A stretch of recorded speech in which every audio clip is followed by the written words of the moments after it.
I'm Sam Kemble of Workforce Delivery Inc. Today we are talking about Plato's cave analogy and systemic racism in Canada.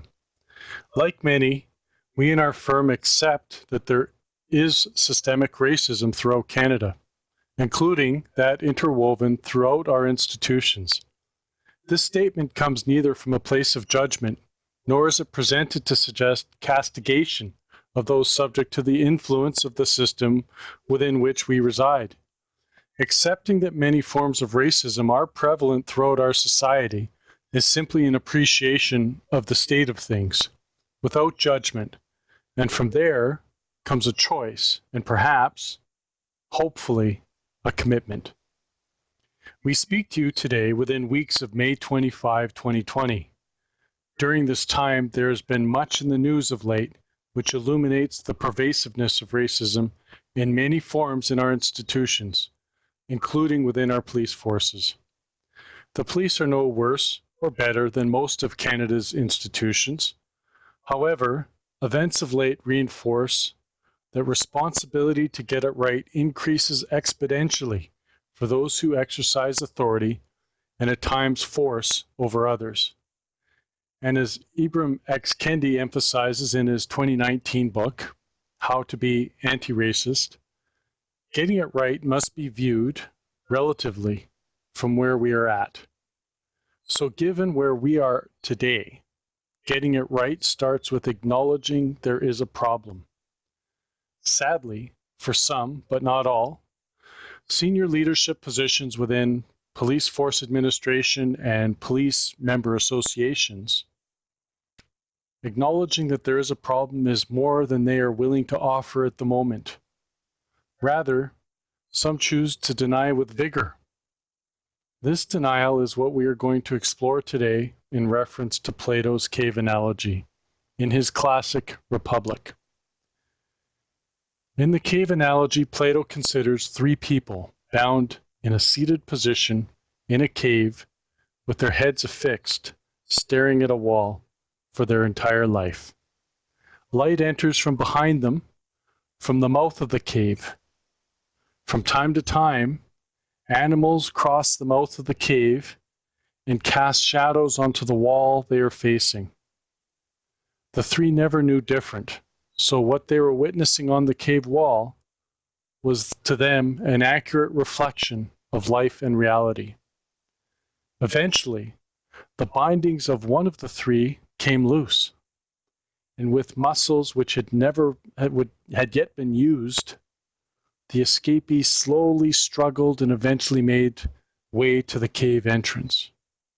Upon reaching the mouth of the cave, the escapee experienced a great deal of pain. Eyes that knew only darkness and shadow were exposed to the bright light of the sun for the first time. Soon, the eyes adjusted, and the escapee witnessed the wondrous beauty and fullness and truth of the world. After exploring, the escapee returned to the cave, wishing to share the freedom and revelation with the escapee's former cave mates. The escapee removed the bindings of the cave mates, and they struggled, but moved slowly, to the mouth of the cave. As they approached the mouth of the cave, sunlight struck their eyes, causing immense pain. Immediately they asked why the escapee would cause them such pain, and resented the escapee for it. Ultimately, the pain of the exposure to the light and the pain of accepting the truth was too great for the cave mates. Angrily, they hone in on the escapee, whom they stoned to death for causing them such pain, following which they returned to their seats in the cave to carry on staring at the shadows on the wall. Racism, including systemic racism, exists in Canada. In spite of this, people continue to choose to deny that fact. We should not be surprised. As the cave analogy shows, holding contempt for information that challenges previously held belief is human nature. Such denial is neither right nor necessarily permanent.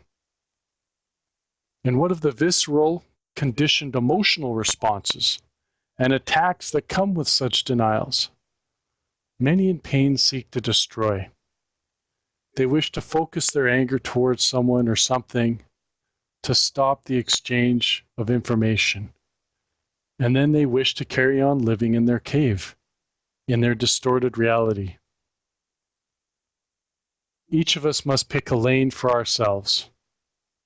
To be racist, that being one who is supporting a racist policy through their actions or inaction, or expressing a racist idea. Or to be anti-racist, that being one who's supporting an anti-racist policy through their action or expressing an anti-racist idea. Ibram X. Kendi, 2019. You'll note that neither choice represents a static position. Both choices describe one engaged in action. Being static is not an option. Looked at this way, this is a journey for which to embark upon, and has nothing to do with permanent condemnations. So given recent events, we choose in a non-judgmental way, in terms of where we're at today, to actively seek new information, to permit our eyes to adjust, for the alternative is to stay blind and hurt. Thank you for your time. Subscribe for future updates. And if you would like to, visit us at workforcedelivery.com. Respectfully yours, Sam Kemble.